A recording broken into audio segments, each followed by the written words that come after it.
여러분, 우리 예수 믿는 그리스도인은요, 분명한 정체성을 가지고 살아가셔야 됩니다.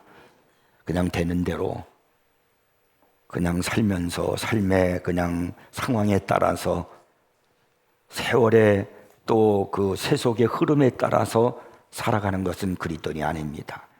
여러분이 내가 그리스도인으로서 어떤 정체성을 가지고 있어야 되는가 하는 것을 확실하게 하지 아니하시면 넘어질 수밖에 없고, 그리고 시험 들고 잘못된 길에 빠질 수밖에 없습니다. 사도 바울이 얼마나 위대합니까? 바울이 바울 되게 하고 그 바울의 위대성이 어디에 있는가? 그것은 사도 바울이 정체성을 가지고 살았기 때문에 그렇습니다. 우리가 사도 바울이 쓴 성경 서신서를 읽어보면은 맨 첫 마디에 바울이 뭐라고 그 첫 마디에 썼느냐 하면은, 그는 이렇게 시작을 해요. 나 그리스도의 종된 바울은 그래요. 항상 서신서의 첫 번째 한 말은 그리스도의 종된 나 바울은, 자기가 예수 그리스도의 종이라는 겁니다. 그러니까 내가 주님의 종이기 때문에 주님을 위해서, 주님의 복음을 위해서 어떤 일을 해도, 어떤 어려움과 환난과 핍박을 받아도 두렵지도 않고 또 그는 흔들리지도 않았던 겁니다. 바울의 이 정체성은 그것으로 끝난 것이 아니에요. 그는요, 빌립보서 3장 14절에 보니까 표대를 향하여 그리스도 예수 안에서 하나님이 위에서 부르신 부름의 상을 위하여 달려가노라 그랬습니다. 표대를 향했다는 거예요. 표대를 분명하게 정해놨어요. 그것이 바로 뭐냐면 부름의 상, 하늘나라로부터 내가 받을 부름의 상을 위해서 내가 달려간다는 겁니다. 여러분의 인생의 표대가 뭡니까?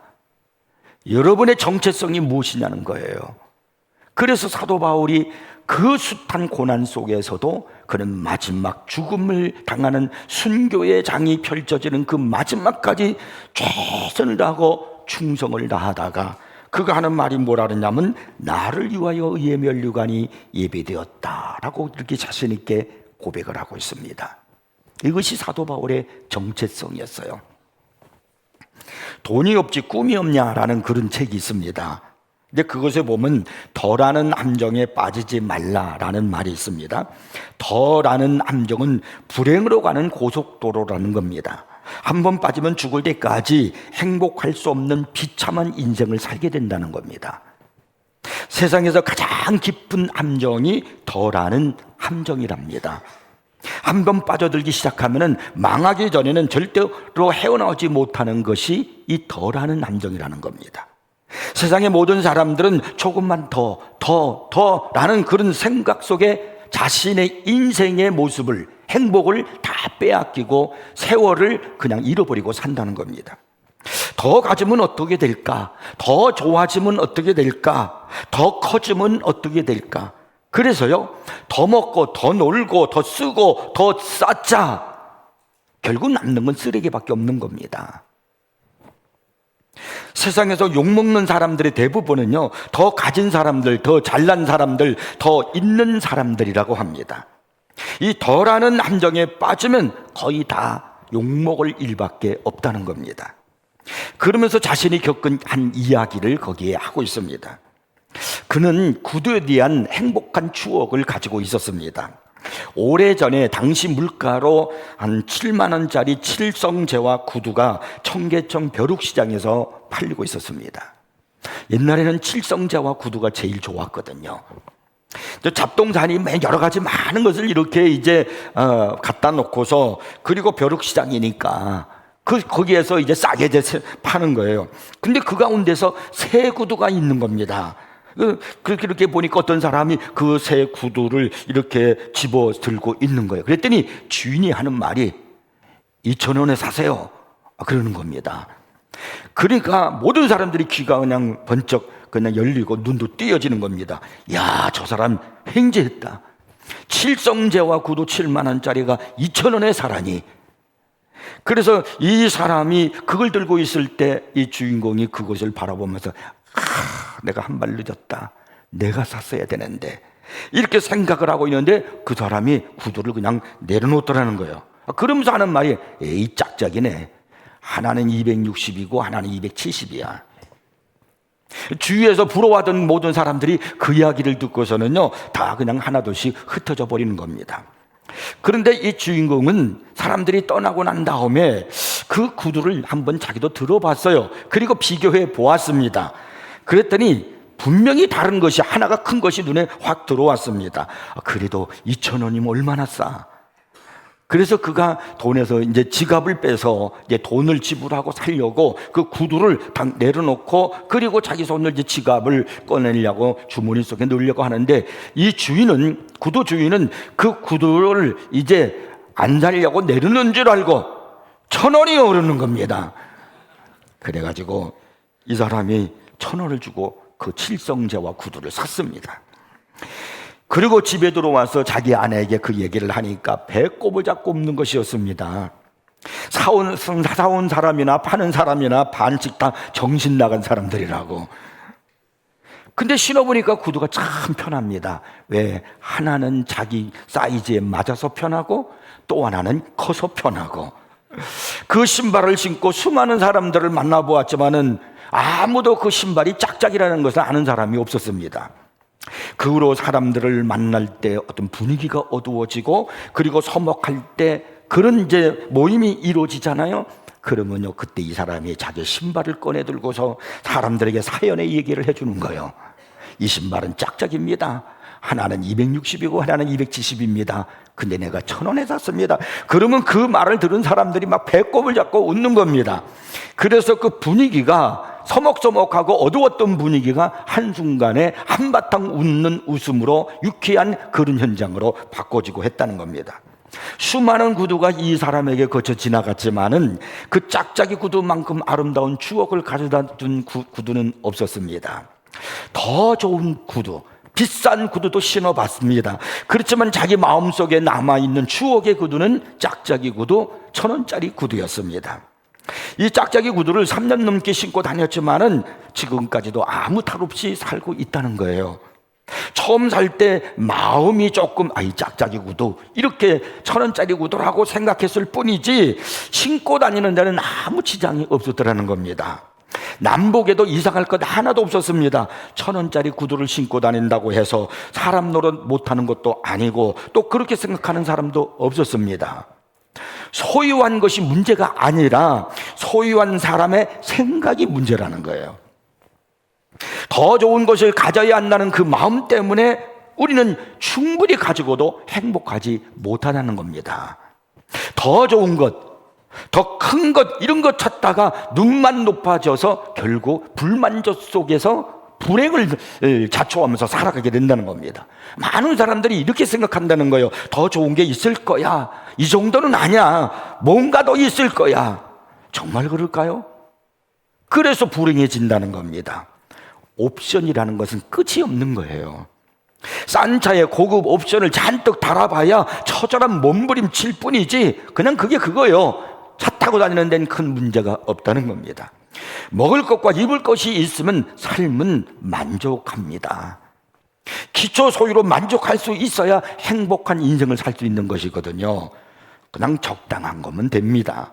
먹는 것, 입는 것 외에 더 다른 수준은 없습니다. 수준을 따지는 순간부터 인생은 불행으로 치닫는 겁니다. 아무리 이쁘다고 한다 할지라도 자꾸 달라고 그러면은 눈총을 보내게 되어 있습니다. 더 먹자 해서 자꾸 더 먹잖아요. 그러면 살만 쪄요. 욕심을 부리면 인생을 망친단 말입니다. 그러니까 이 덜하는 함정은 인생을 불행으로 빨아들이는 블랙홀이라는 겁니다. 더 여기에 우리의 불행이 있다는 겁니다.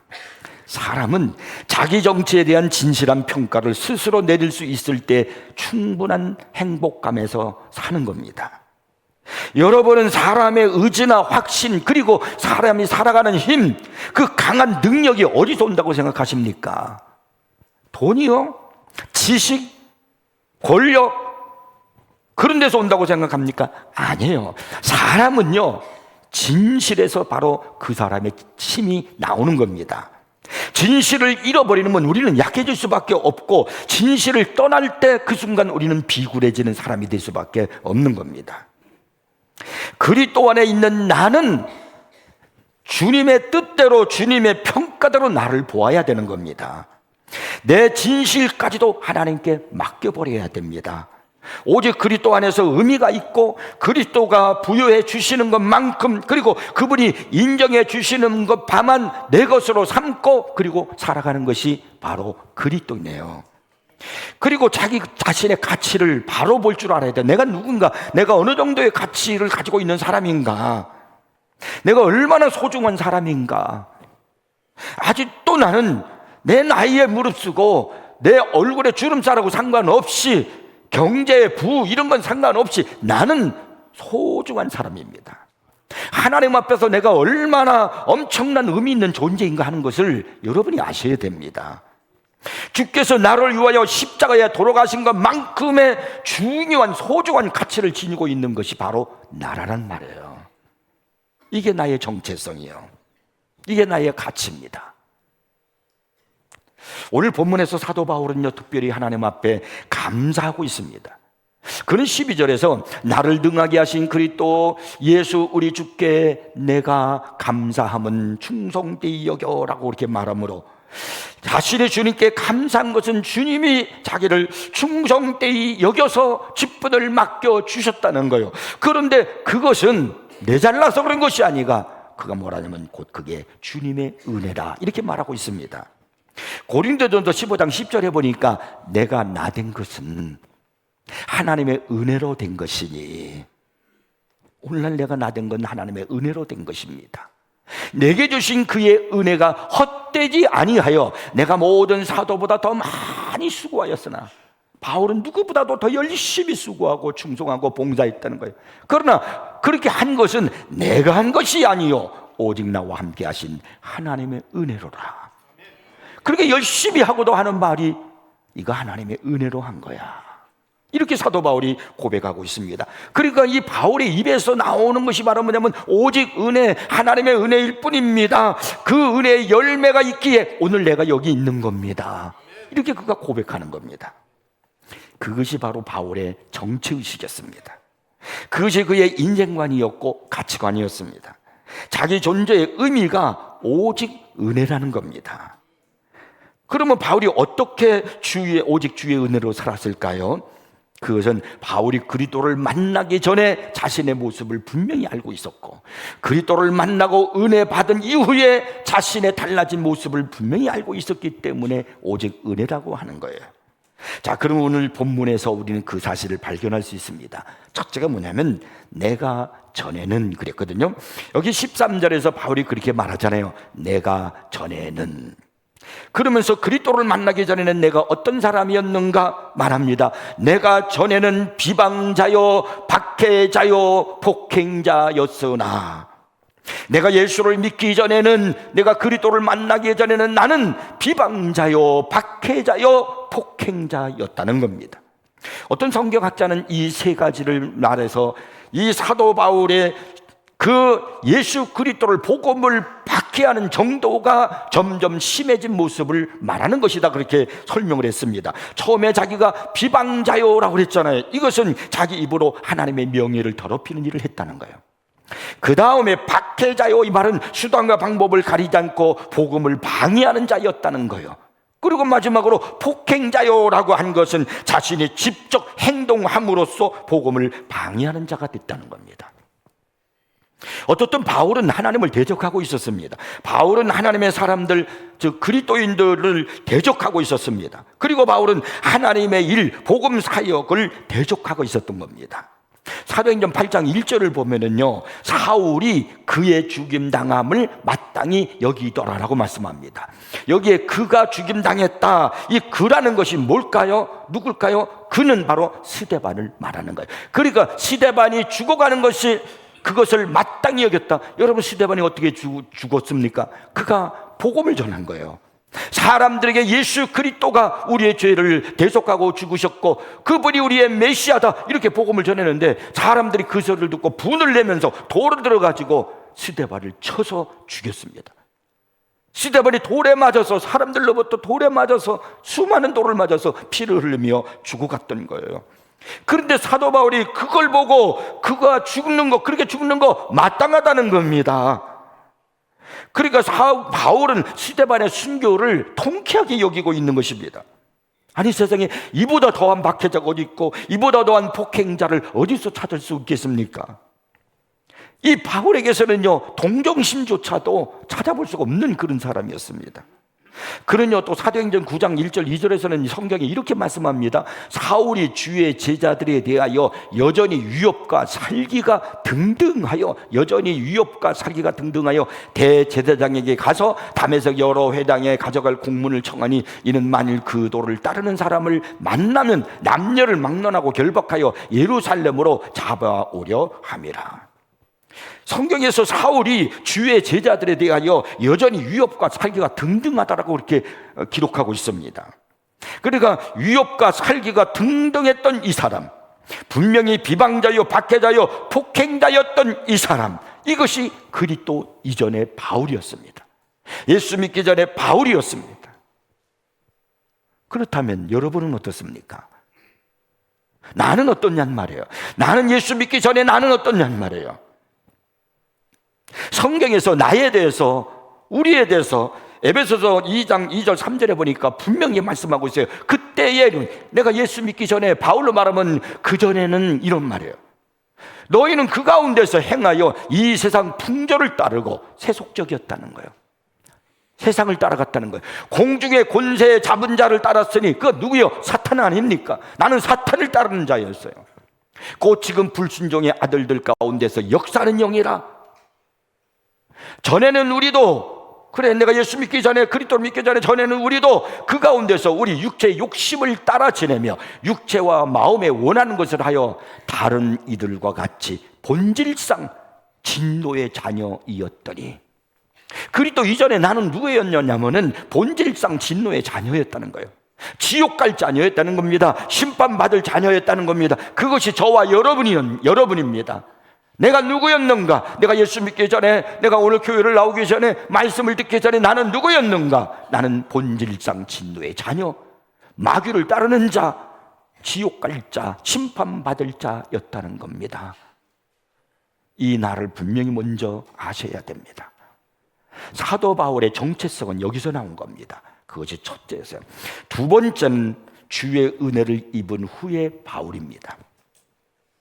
비방자요, 박해자였던 바울에게 구원이 이루어졌습니다. 바울에게 어떻게 구원이 이루어졌을까요? 그는요, 14절에서 이렇게 지금 말하고 있습니다. 우리 주의 은혜가 그리스도 예수 안에 있는 믿음과 사랑과 함께 넘치도록 풍성하였도다.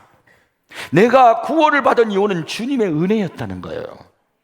은혜라는 말이 무슨 말입니까? 받을 자격이 없는 사람들에게 베풀어준 일방적인 호의를 말할 때 은혜라는 말을 쓰는 겁니다.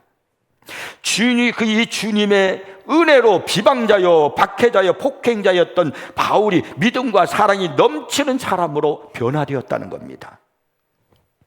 고린도후서 5장 17절에서 그가 고백하잖아요. 그런 누구든지 그리스도 안에 있으면, 예수 믿으면 새로운 피조물이라, 이전 것은 지나갔으니 보라 새 것이 되었도다.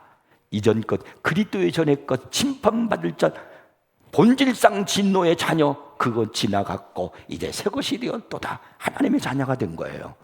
천국 백성이 된 겁니다. 그래서 바울은 여기에 대해서 내가 감사한다는 겁니다. 근데 그가 감사한다는 이 말은 그 원어대로 살펴보면 계속 진행형이에요. 계속해서 감사한다는 거예요. 내가 기분이 좋아서 오늘 한번 감사하고 마는 것이 아니라, 지난 날을 생각하니 내가 지금 어떤 모습으로 살고 있더라도 나는 지금 그래도 감사하다는 거예요. 왜? 그래도 나는 구원받은 자니까, 하나님의 자녀이니까, 천국 갈 자이니까요. 주님의 은혜를 받기 전에 바울은 폭행자요, 박해자였지만 은혜 받은 후에 바울은 감사의 사람이 되었습니다. 그렇다면 바울이 무엇을 감사하고 있습니까? 변화된 그의 입에서 나오는 감사가 무엇입니까? 첫째는요, 나를 충성되이 여겨 직분을 맡기셨음을 감사하고 있습니다. 12절에서 충성되이 여겼다라고 그렇게 말씀하고 있는데요, 이 충성이라는 이 단어 헬라어 원문을 보면은요, 이 말을 똑같이 쓰는 단어가 있어요. 그게 바로 뭐냐면 믿음이라는 겁니다. 피스토스라고 하는 말인데, 이 피스토스라는 단어는 충성이라는 단어이기도 하고 믿음이라는 단어이기도 합니다. 그러니까 하나님이 나를 충성되이 여겼다, 이 말은 하나님이 나를 믿어주셨다, 그런 말입니다. 하나님이 나를 믿어주셔서 직분을 맡기셨다, 그런 이야기예요. 얼마나 감사한 일입니까? 하나님이 나를 믿어주셨으니까. 거룩하시고 전능하신 천지를 창조하신 하나님이 나를 믿어주신다. 여러분, 사랑 중에 가장 큰 사랑이 뭘까요? 믿어주는 겁니다. 아무리 부부끼리 서로 사랑해, 좋아, 그냥 1000번을 하루에도 그냥 그렇게 말한다 할지라도 뒤에 돌아와서 난 너 못 믿어, 이러면 이게 사랑하는 게 아닙니다. 난 당신의 말도 믿고 당신의 행동도 믿고 당신의 능력도 믿고 난 믿어, 이 말처럼 고마운 말이 없는 겁니다. 나를 믿어주는 사람에게 내 마음이 가는 거고 내 사랑이 가는 겁니다. 웰치라고 하는 제너럴 모터스의 아주 유명한 회장이 있습니다. CEO의 대표적인 그런 사람입니다. 그의 기록에 보면 이런 말이 나와요. 그가 고등학교 다닐 때 참 말썽꾸러기였던 것 같습니다. 그래서 동네 사람들이 말하기를 제가 무슨 공부를 하겠어, 제 머리는 아무것도 못해, 아니 인간 말종이야, 못돼 먹었구만, 이렇게 막 비난하는 겁니다. 그 문제하긴 문제였어요. 그런데 그가 집에 돌아오면은요, 그의 어머니는 웃으면서 그를 보고 이렇게 말해줍니다. I trust you. 난 널 믿어. 너는 장난이 좀 심하지만은 나는 너를 믿는다. 이 모든 지금의 이런 모든 과정을 지금은 어렵고 그렇게 돼 있지만 거쳐서 잘 될 줄로 믿는다. 그러므로 Don't worry, I trust you. 걱정하지 마. 난 너 믿어. 이 한마디가 이 웰치에게 용기를 주게 되었고, 그리고 그가 하는 말이, 이 어머니의 말이 오늘 나를 잊게 만들었다라고 그렇게 말했습니다. 이 믿어주는 게 얼마나 중요해요. 어머니가 나를 믿어줘도 사람이 변하는데 하나님이 나를 믿어주셨다, 이거는요 세상 그 무엇과도 비교할 수가 없고 바꿀 수가 없는 겁니다. 내게 직분을 맡기심이니, 왜 직분을 맡기셨습니까? 바울을 믿었기 때문이라는 거예요. 내가 충성된 사람임을 믿는다는 겁니다. 그러므로 오늘 내가 직분을 맡고 있습니까? 내가 직분을 맡게 되었습니까? 그게 짐이 됩니까? 그게 무겁습니까? 힘이 됩니까? 아닙니다. 하나님이 나를 믿어주고 계시는구나, 하나님께서 나를 지금 인정해주고 계시는구나 하고 여러분 주님 앞에 감사하는 사람이 되어야 돼요. 바울이 지금 자기를 믿어주셔서, 그래서 직분을 맡겨주셔서 감사하다는 겁니다. 일을 맡았다고 하는 것은요 크거나 작거나 중요한 게 아니에요. 장로가 됐든 집사가 됐든 권사가 됐든 무엇이 됐든 간에 하나님이 맡긴 건 다 소중한 겁니다. 왜? 하나님이 나를 믿어주셨으니까요. 하나님께서 나를 통해서 일하고자 하심이고요, 또 나에게 하나님께서 능력을 주시고자 함이기 때문입니다. 일하는 사람에게 일을 맡기시면 능력도 주시는군요. 그래서 감사합니다. 여러분 직분을 맡았습니까? 어떤 일을 하십니까? 감사하시기를 바랍니다.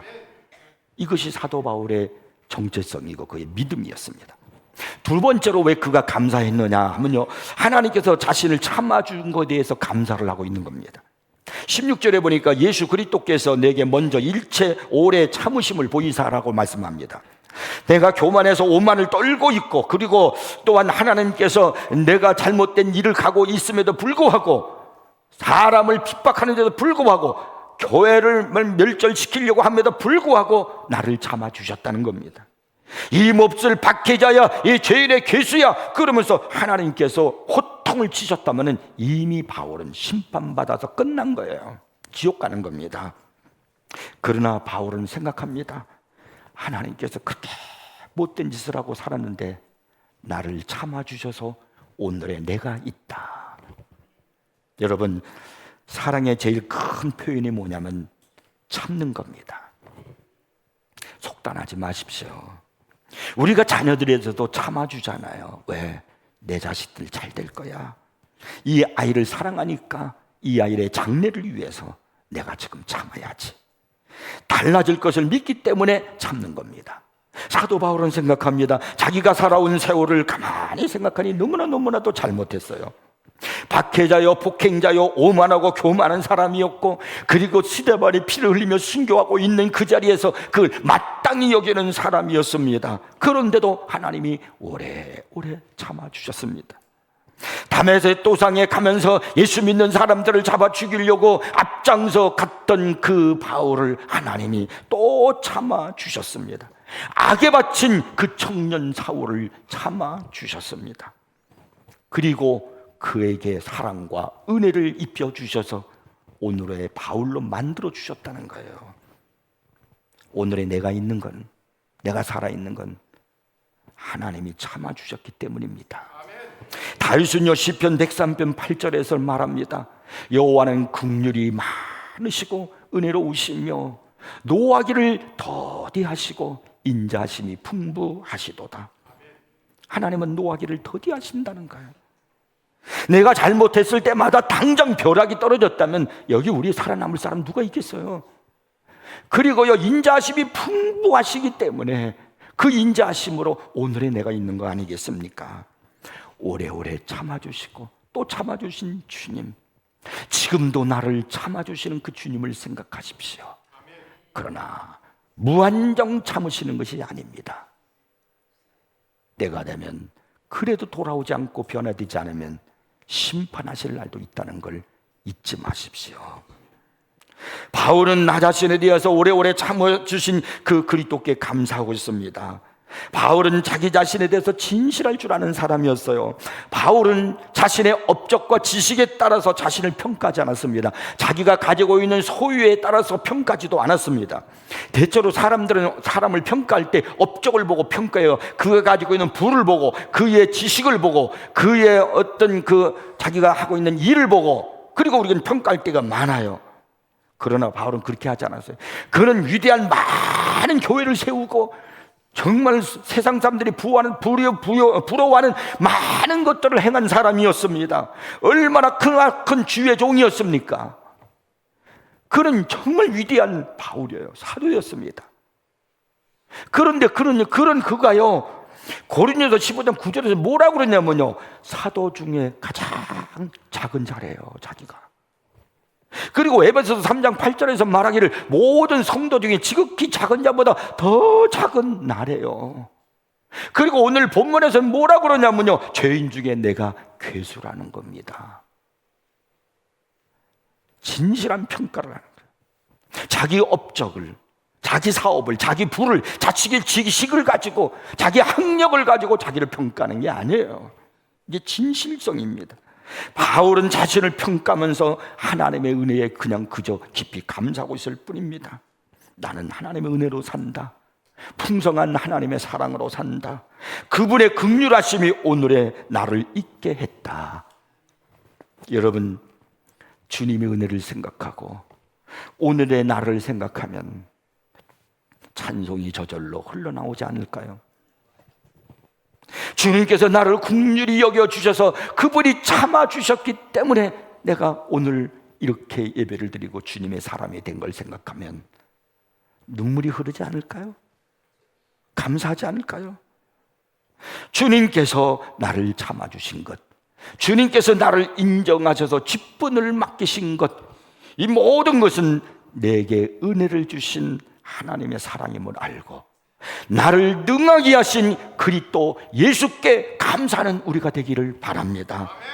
우리의 입에서 나와야 하는 말은 오직 하나요, 오직 은혜. 나의 나 된 것은 주의 은혜로라. 이 고백을 하며 살아가는 우리 성도들이 되기를 주의 이름으로 축복합니다.